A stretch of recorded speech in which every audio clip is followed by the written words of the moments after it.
Shalom, selamat pagi saudaraku yang dikasihi oleh Tuhan Yesus Kristus.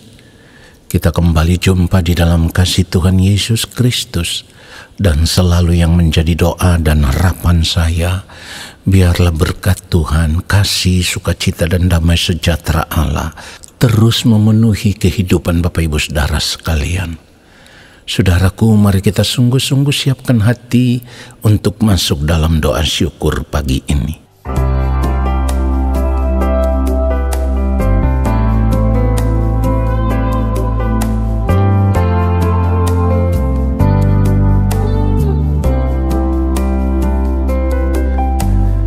Selidikilah aku,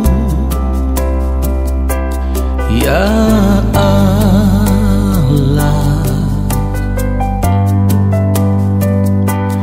dan kenallah hatiku, ujilah aku dan kenallah pikiran-pikiranku.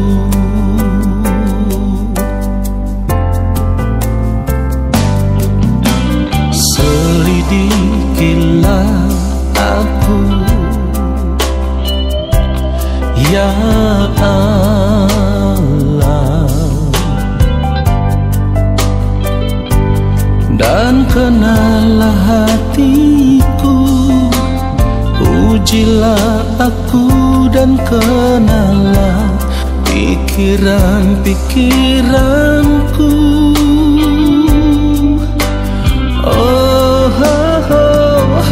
Lihatlah apakah jalanku seru, dan tuntunlah aku di jalan yang kekal. Lihatlah apakah jalanku seru, dan tuntunlah aku di jalan yang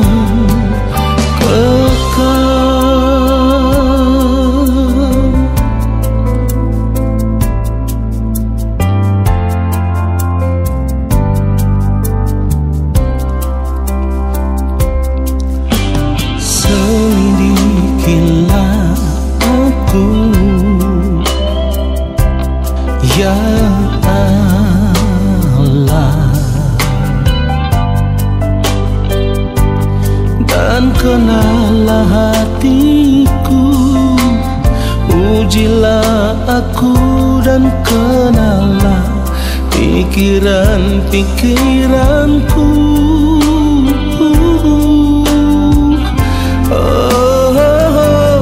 Lihatlah apakah jalanku seru, dan tuntunlah aku di jalan yang kekal. Lihatlah apakah jalanku seru, dan tuntunlah aku di jalan yang kekal.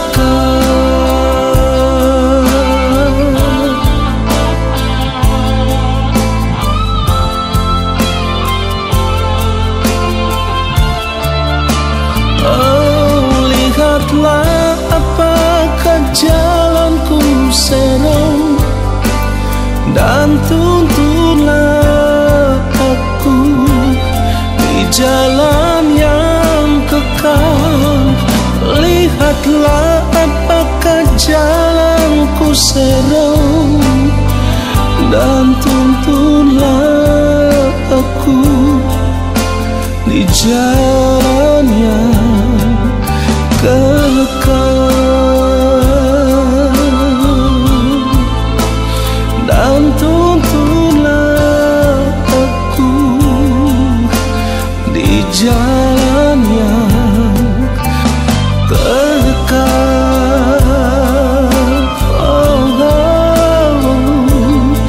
Dan tuntunlah aku di jalan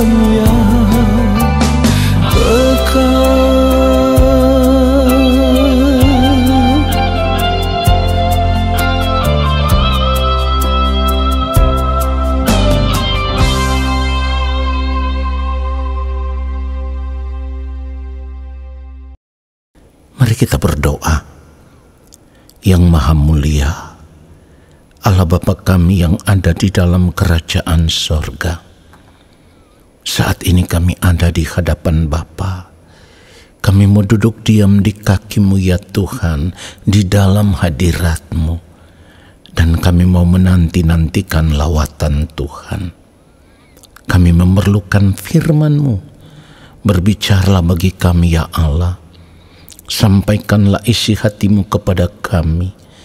Allah Roh Kudus mengurapi setiap kami, memberikan kepada kami hikmat pengertian, supaya kami boleh mengerti apa yang Bapa kehendaki dari setiap kebenaran firman yang kami dengar. Lalu kami mau hidup hanya untuk melakukan kehendak-Mu di sepanjang hari hidup kami. Ya Bapa, kuduskan setiap kami, supaya kami dipandang layak oleh pengampunan-Mu ya Allah, atas segala pelanggaran salah dan dosa kami. Urapi hamba-Mu untuk menyampaikan akan kebenaran firman-Mu seperti yang Engkau kehendaki. Di dalam nama Tuhan Yesus Kristus kami berdoa. Haleluya. Amin. Saudara yang dikasihi oleh Tuhan Yesus Kristus, kita harus menyadari bahwa dengan segala keadaan yang sedang terjadi saat ini, sebenarnya hal itu sudah menunjukkan kepada kita bahwa dunia ini bukan tempat yang nyaman, saudaraku. Dunia ini bukan tempat yang aman untuk kita tempati. Dan memang sebagai orang percaya, kita harus benar-benar menyadari kita bukan berasal dari dunia ini. Itu yang harus kita sadari. Kewargaan kita itu adanya di dalam kerajaan sorga. Karena ketika kita ditebus di dalam Kristus, itu artinya di dalam Kristus kita dibawa untuk dikembalikan kepada Allah Bapa di sorga. Sebab sejak semula sesungguhnya kita adalah milik Bapa di sorga. Kita bukan berasal dari dunia ini, saudaraku. Kalau kita melihat kebenaran firman Tuhan, Filipi pasal yang ketiga, ayat yang ke-20, firman Tuhan katakan, karena kewargaan kita adalah di dalam sorga. Dan dari situ juga kita menantikan Tuhan Yesus Kristus sebagai juru selamat.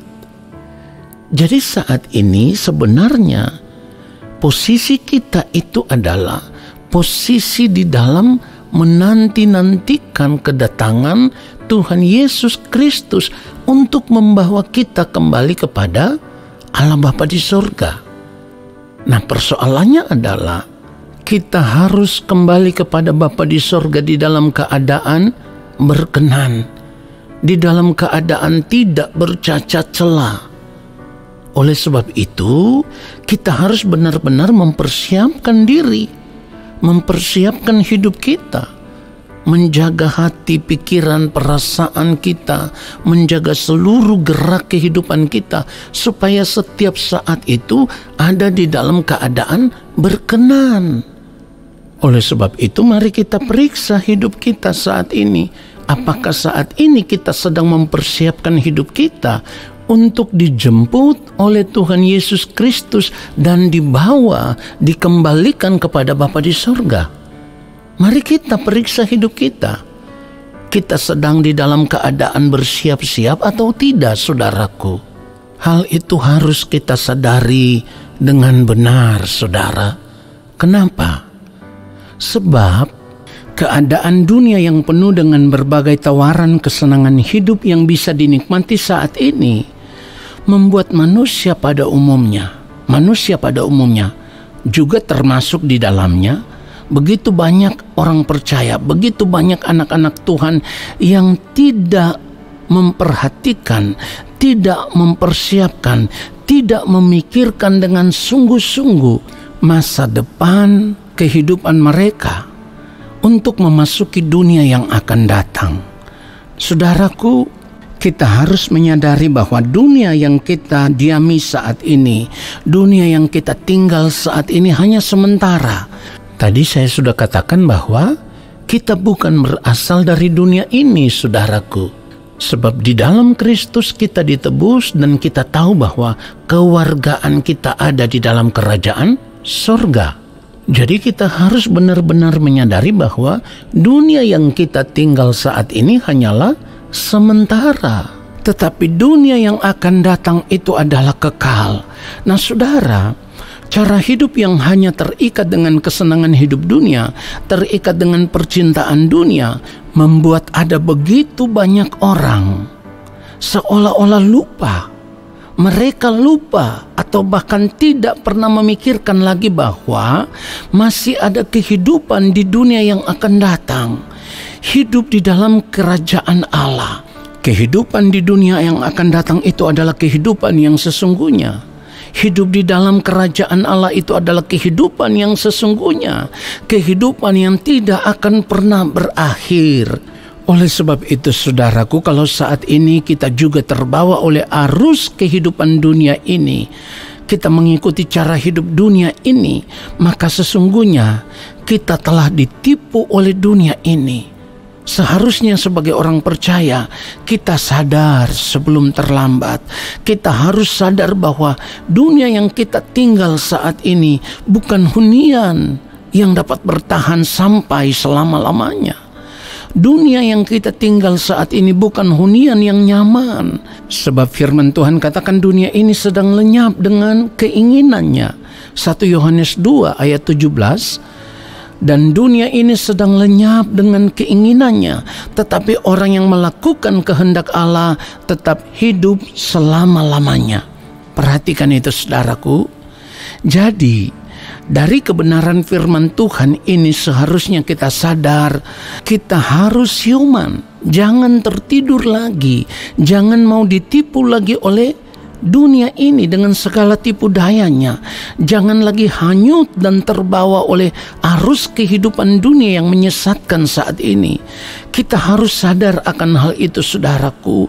Semua kenikmatan dunia ini hanya sesaat. Hanya sesaat, hanya sementara. Semuanya ini fana dan tidak bernilai sama sekali. Saudara yang dikasihi oleh Tuhan Yesus Kristus, 2 Petrus pasal yang ketiga ayat 10 sampai ayat yang ke-12, firman Tuhan mengatakan hal itu dengan sangat jelas. Tetapi hari Tuhan akan tiba seperti pencuri. Pada hari itu langit akan lenyap dengan gemuruh yang dahsyat dan unsur-unsur dunia akan hangus dalam nyala api, dan bumi dan segala yang ada di atasnya akan hilang lenyap. Jadi jika segala sesuatu ini akan hancur secara demikian, betapa suci dan salehnya kamu harus hidup. Perhatikan itu saudaraku. Ayat 12, yaitu kamu yang menantikan dan mempercepat kedatangan hari Allah. Pada hari itu, langit akan binasa dalam api dan unsur-unsur dunia akan hancur karena nyalanya. Nah saudara yang dikasihi oleh Tuhan Yesus Kristus, jadi kalau firman Tuhan sudah katakan jika segala sesuatu ini akan hancur secara demikian, betapa sucinya dan salehnya kamu harus hidup. Ini sebenarnya adalah peringatan keras bagi kita. Ini adalah teguran keras bagi kita, supaya kita bisa mempersiapkan hidup ini secara benar di hadapan Tuhan. Kita harus berjuang untuk tetap hidup dalam kesucian, hidup di dalam kekudusan Allah, hidup di dalam kesalehan, berjuang untuk hidup tidak bercacat, tidak bercela. Kita harus berjuang supaya hidup kita ditemukan layak di hadapan Tuhan. Saudara yang dikasihi oleh Tuhan Yesus Kristus, kalau kita melihat kebenaran firman Tuhan di dalam 1 Korintus 15 ayat yang ke-32, firman Tuhan katakan, kalau hanya berdasarkan pertimbangan-pertimbangan manusia saja, aku telah berjuang melawan binatang buas di Efesus. Apakah gunanya hal itu bagiku? Jika orang mati tidak dibangkitkan, maka marilah kita makan dan minum, sebab besok kita mati. Saudara, inilah yang disadari oleh Rasul Paulus. Rasul Paulus menyadari benar bahwa di balik kehidupan ini masih ada kehidupan yang lain. Masih ada kehidupan yang sesungguhnya, yaitu hidup di kekekalan. Karena seperti yang firman Tuhan katakan, ada kebangkitan orang mati. Jadi orang yang mati saat ini bukan berarti kehidupannya sudah berakhir, bukan. Di balik kematian itulah kita akan memasuki kehidupan yang sesungguhnya.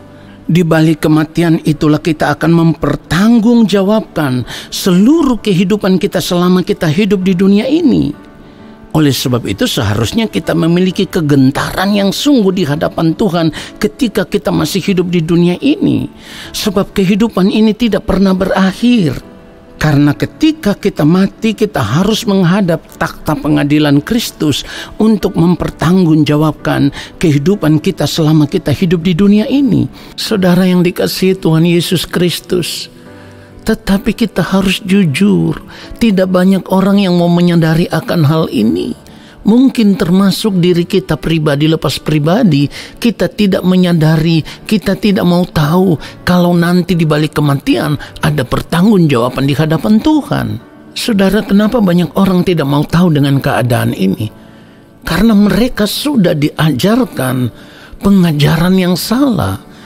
Mereka berpikir bahwa setelah menerima Kristus itu sudah cukup, nanti mati pasti masuk surga.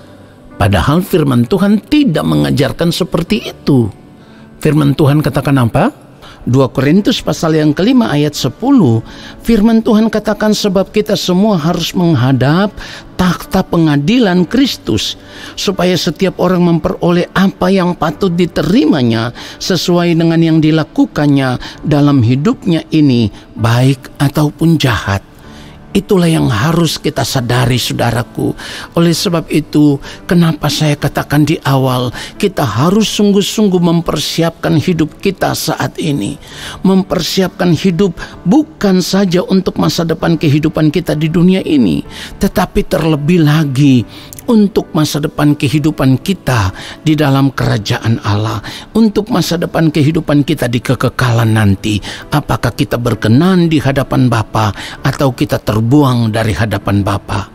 Kiranya kebenaran firman Tuhan ini menyadarkan kita semua, supaya kita mau sungguh-sungguh mempergunakan sisa waktu hidup kita di dunia ini untuk hidup benar di hadapan Tuhan, untuk hidup berkenan di hadapan Tuhan, untuk hidup hanya melakukan kehendak Allah Bapa di sorga.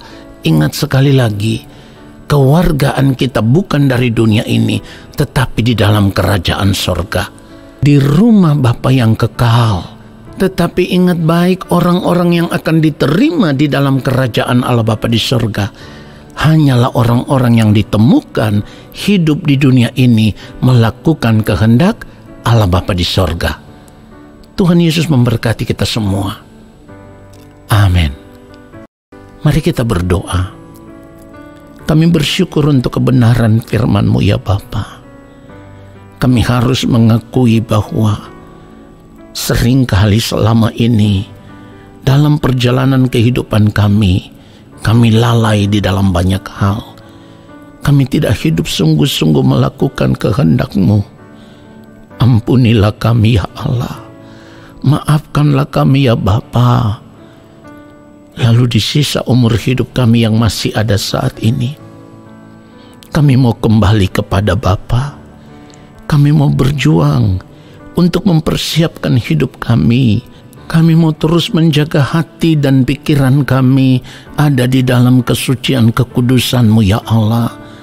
Dan Roh Kudus Tuhan yang mengasihi kami kiranya akan menuntun kami, membimbing kami, memimpin kami kepada seluruh kebenaran. Di dalam nama Tuhan Yesus Kristus, kami bersyukur untuk kebenaran firman Tuhan ini. Haleluya. Saat ini kami semua mengangkat tangan di hadapan-Mu. Kami percaya Engkau akan menurunkan tangan dan memberkati kami.